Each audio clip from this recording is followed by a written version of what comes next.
Коми республики, если по большому счету, свободы СМИ не было никогда. Но потому что у нас часто по свободе СМИ понимают, если есть один, два, ну, максимум три каких-то отдельных свободных издания, то тогда они, значит, являются, вот, значит, у нас есть свобода. Когда мы начинаем говорить, что у нас нет где-нибудь там напишем это самое, но вы же сейчас свободно высказались. Вот. Когда большинство средств массовой информации находится под власть, так сказать, контролирует, то ни о какой свободе СМИ говорить нельзя, даже если есть там всем на сим, молодежь сила, зырянская жизнь и так далее. В 90-е годы было более-менее свободно, потому что получилась ситуация какая? Было две газеты, которые всегда были, ну, без которых невозможно было представить Республику Коми. «Красное знамя», орган обкома партии, там, Совета министров и так далее, и «Молодежь Севера», это орган обкома комсомола, там, ну, молодежные издания. Вот. В 90-е они оказались без своих учредителей на собственном плаву, и поэтому каждая стала искать какой-то свой путь. Молодежи Севера, на мой взгляд, очень повезло, потому что во главе ее стал очень талантливый человек со сложным характером и со сложной судьбой, с извилистым довольно, это Евгений Хлыпов. Он сразу дал заряд, направление вот какое-то определенное. Он начал создавать новую журналистику. Вот не та журналистика, которая «Красное знамя» по инерции долгое время шла по советской такой журналистике, по пропаганде и так далее. Вот. Хлыпов задал траекторию новой журналистики, абсолютно. Вот. Та, которая должна быть. Где и главное свободный. Где должна быть информация на первом месте, где самые острые проблемы должны подниматься независимо от этого. И через школу молодежи Севера я прошел и Сергей Сорокин, вот, и ваш покровный слуга, и, наверное, не знаю, Марохин Сергей здесь сидит. То есть, я думаю, что вообще цвет, да, Борис Суранов, ну, очень много, так сказать, прошло через вот эту школу. Иногда посредственно. То есть, некоторые как-то вот оказались, ну, скажем, Суранов больше через Сорокин там и так далее. Вот. В 2001 году у нас периодизация, наверное, идет не такая, как вот с Москвой. Мы как-то живем по своему времени. У нас нельзя сказать, что вот какая-то кончилась вот этих там сволочей олигархов или еще как-то. У нас своя. Ситуация стала в худшую сторону меняться в 2001 году, когда к власти пришла вот эта группа во главе с Зарубиным. Началось то самое дело Зарубина, которое называют делом Гайзера, поскольку так проще. Вот это началось с победы Владимира Толупова на выборах, потому что до этого глава Юрий Спиридонов это был человек, который, скажем, критику средств массовой информации терпел как зубную боль. Вот Сергей, наверное, не даст соврать, когда последний раз Спиридонов собрал журналистов, он обратился: ну вы признаетесь, что я, так сказать, что при мне была свобода? Сергей сказал: да, была. Хотя критиковали жестко, в том числе и то, что иногда он все-таки какие-то делал попытки зажать. Меня, например, дважды лишали аккредитации. А ну что лишили аккредитации? Да. Ну, вот. Но мы это подавали как такое преступление власти, знаешь, совершенное. Меня на улице встречали: тебя что, убили? Вот примерно так. Потом, и вот эта команда уже стала, так сказать, вести себя иначе. Они не шли на какие договоры, переговоры и так далее. Вот как раз я почему говорю, что вектор был задан молодежи Севера. Именно молодежь Севера задала тот вектор, который продолжил из Зырянской жизни. И который, ну, честно говоря, пытался тоже, будучи главным редактором, продолжать именно это. Причем я могу сказать, что это я исходил из прагматичных соображений даже, потому что, ну, вариантов было два. Либо мы делаем газету сервильной, ее перестают читать, и она, так сказать, просто погибает. Либо мы оставляем, продолжаем то, что было, ее продолжают читать, тираж падать не будет, увеличиться, правда, тоже не будет, потому что уже к тому времени давало себе знать интернет, а самое главное, появилось очень много бесплатных газет, но удержать тираж можно было, по крайней мере, это уже было достаточно, чтобы не было никаких долгов, ничего, так сказать, финансового уровня какой-то был. Ну вот, но тогда, учитывая, что власть сменилась, что теперь другое, так сказать, значит, придется вот, так сказать, вылететь, как-то терпеть какие-то эти самые. Но в конце концов, вот мне пришлось с этой должности уйти. Газета в конце концов была убита. Вслед за этим оставалось, но зато, так сказать, это переняла «Красное знамя», где, кстати, тоже работали те, кто прошел школу молодежи Севера.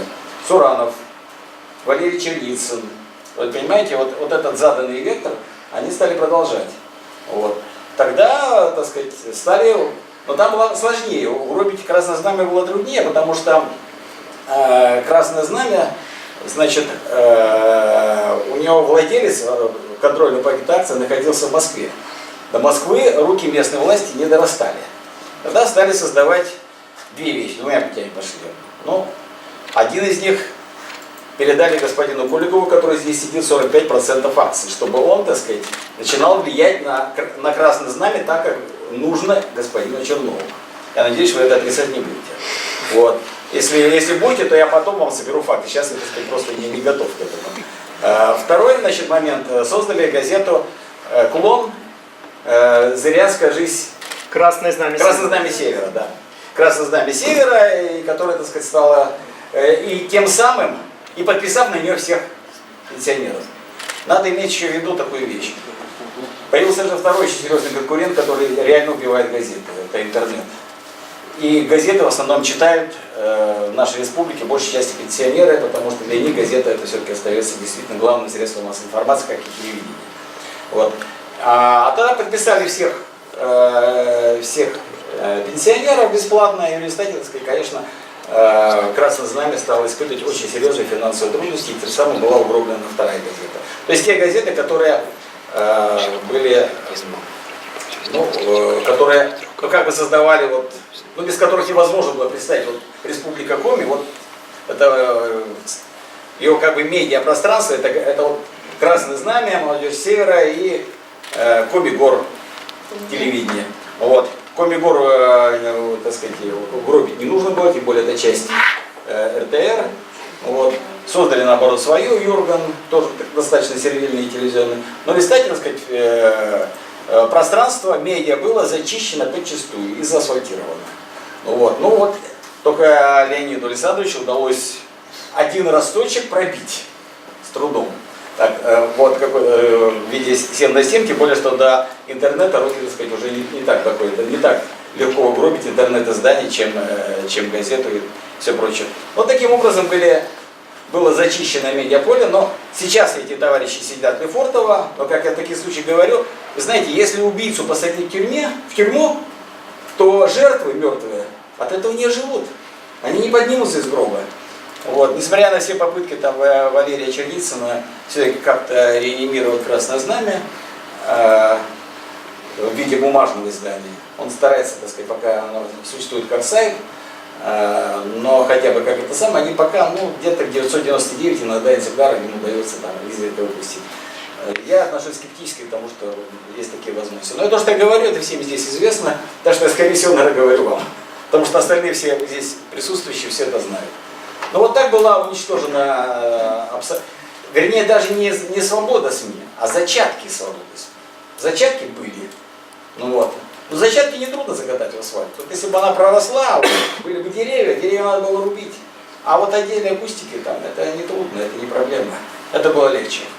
Вот. Когда это все появится вновь, когда все, так сказать, закатано, возможно, в виде интернета, только такая, наверное, тем более, что интернет переходит вся это самое. Я сам последние годы работал мне немножко повезло. Я как раз не считаю себя ни в коей мере жертвой, потому что как только я потерял работу в «Молодежи Севера», меня нашла газета «Невское время». Газета, правда, начиналась как демократическая, потом она стала достаточно сервильной, но она сервильная по отношению к московской власти. Но по отношению к нашей власти она не сервильная, чем острее, тем лучше. Поэтому я мог писать свободно, никто меня не сдерживал. Вот. Но газета «Невское время» закрылась уже естественным путем. Она умерла, не выдержав конкуренции с интернет-изданием вместе с «Вечерним Петербургом» и «Сменой». Вот. Правда, мне очень скоро предложили на сайт «Общественный контроль», электронное издание, работу. Это тоже питерское.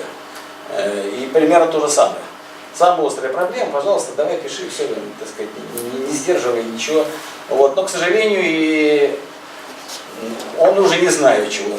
Уже, видимо, внутри интернет-издания не выдержал конкуренции.